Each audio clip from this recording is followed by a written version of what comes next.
Cuando hablo de polarización me estoy refiriendo a establecer los valores correctos en los diferentes elementos que harán que en el transistor se den las condiciones adecuadas para un correcto funcionamiento. Ten en cuenta que si no se consigue una adecuada corriente de colector y una tensión de colector y emisor correctos, la amplificación de señal será un tanto caótica. Pues bien, la polarización sirve para establecer esos parámetros en el amplificador, pero dependiendo del tipo de polarización y del tipo de circuito se configurará de una manera u otra. A continuación en este vídeo te voy a enseñar los tipos de polarización más usados en amplificación. La polarización de base en emisor común, como ya vimos en el capítulo anterior, establecía una corriente de colector que dependía de la corriente de base y la ganancia de corriente, por lo que pequeñas variaciones en la corriente de base producían variaciones grandes en la corriente colector y la tensión colector-emisor. Hoy en día no se utilizan estos circuitos en la amplificación debido a que el punto de trabajo en la recta de carga es muy inestable, ya que la corriente colector depende exclusivamente de la corriente base y la ganancia de corriente. Como puedes ver, se han sustituido las baterías de los circuitos anteriores por una red divisora de tensión formada por resistencias y cuya caída de tensión proporcionan las tensiones correctas al circuito. Al hablar de polarización de emisor, estoy hablando de que la corriente de colector ya no se obtiene mediante la corriente de base, sino que se consigue mediante una resistencia de emisor tal cual puedes ver en la imagen. Ahora, como el emisor no está conectado a masa, sino que se conecta a una resistencia en la cual caerá una tensión, la polarización de transistor no dependerá de la corriente de base, sino de la corriente que proporciona esta resistencia y de acuerdo a la fórmula siguiente. Esta indica que la corriente colector es igual a la corriente de emisor menos la pequeña corriente que se deriva por la base. Ahora, la resistencia de emisor tendrá una caída de tensión equivalente a la tensión de alimentación menos la tensión que cae en el diodo emisor, que es de 0,7 voltios. Observa que en este circuito hemos utilizado dos fuentes de alimentación, pero simplemente para mostrar el proceso de la polarización en emisor. Ahora la corriente de colector depende pues de la tensión de alimentación VBB y de la resistencia de emisor. Añadiendo voltímetros y amperímetros al circuito podremos ver los parámetros de configuración del transistor. En el capítulo 2 del curso de amplificación de cursosindustriales.net puedes ver cómo desarrollamos estos valores de manera matemática.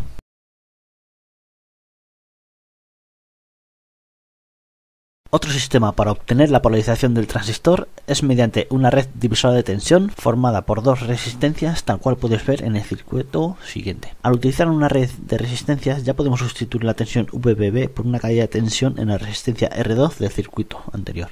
Ten en cuenta que además se simplifican los cálculos del sistema al poder utilizar la ley de Ohm. Ahora, una corriente procedente de la batería VCC circulará por el divisor de tensión y hará que en R1 caiga una tensión y en R2 caiga otra. Entonces R1 alimentará al diodo colector y R2 al diodo emisor, siendo este último la que proporcione la corriente de colector al transistor.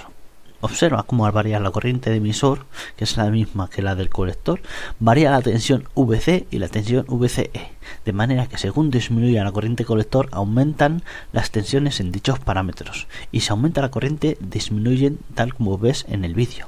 Eso te indica que el punto de trabajo y la corriente colector ya no depende de la corriente de base y la ganancia de corriente, tal como aparecía en la polarización de base. Por tanto, la característica principal de este circuito es la estabilización de la zona activa siempre que esté bien diseñado la red de polarización. El circuito es similar al anterior, pero con la única diferencia de que tiene dos fuentes de alimentación en lugar de una red divisora. Además, observa que la tensión negativa de VBB y la tensión positiva de VCC interactúan con la masa y que la resistencia de base RB está conectada a dicho punto medio. Esto no tiene por qué afectar al rendimiento del circuito, siempre que la tensión en la resistencia de base no sobrepase los 0,1 voltios, tras lo cual el transistor entrará en la saturación. Observa que el transistor se mantiene en la zona activa, mientras que la tensión de la base no supere los 100 milivoltios, pero que cuando supera ese valor se produce un aumento de la corriente de emisor y por tanto se invierte la polaridad de la corriente como puedes ver en el vídeo. Es muy común usar circuitos de alimentación doble, sobre todo en los amplificadores diferenciales, en los cuales se necesita una diferencia de tensión entre diferentes etapas. El circuito de realimentación de emisor no llegó a ser tan popular debido a que todavía seguía siendo muy inestable el punto Q. Los ingenieros pensaron que introduciendo una resistencia de emisor en el circuito de polarización de base se arreglaría el problema de la ganancia descontrolada. Este circuito se llama realimentación de emisor porque el cambio de tensión de emisor alimenta hacia atrás el circuito de base. Por último, el circuito de realimentación de colector fue otro de los intentos por estabilizar aún más el punto Q, pero por desgracia no dio tanto resultado como por la polarización por emisor, por lo que este circuito queda para estudio como conjunto histórico, ya que este curso no vamos a estudiar sino los circuitos por divisor de tensión y polarización de emisor.